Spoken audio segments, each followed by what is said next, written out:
the fortress of knowledge, presence. 10 days in a madhouse.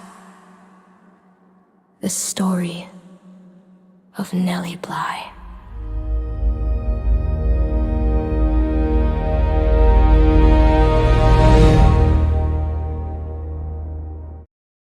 Hello there. My name is Nellie Bly, though I wasn't born with that name. I came into this world as Elizabeth Cochrane in 1864 in a small Pennsylvania town. Back then, girls were told to be quiet, polite, and stay out of the way. But I was never very good at staying quiet. When I was a teenager, I read a newspaper article that said women belonged only in the home. I was furious, so I wrote a letter to the editor telling him exactly what I thought. That letter caught his attention. And before I knew it, I had my first job as a journalist. I needed a pen name, so I chose Nellie Bly. In those days, women were expected to write about fashion or flower shows, but I wanted to write about real life. The poor, the forgotten, the people who had no voice. One day, I had an idea that would change my life.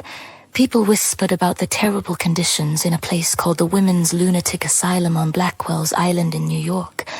I decided to find out the truth for myself, so I pretended to be insane. For 10 long days, I lived inside that asylum, cold, hungry, terrified, and surrounded by women who didn't belong there. When I finally got out, I wrote my report called 10 Days in a Madhouse. It shocked the nation. People demanded change, and because of my story, the city began improving how patients were treated. That was the moment I realized words can change the world. But my adventures didn't stop there. In 1889, I set out to prove that a woman could do what even men thought impossible.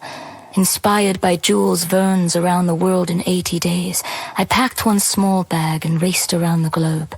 By ship, train, rickshaw, and even donkey, all alone. When I returned to New York, the calendar said 72 days. I had done it. Later, I became a businesswoman and inventor, designing better oil containers and running my own company. Something few women did then. I spent my life chasing stories, fighting for fairness, and showing the world what determination looks like. I am Nellie Bly.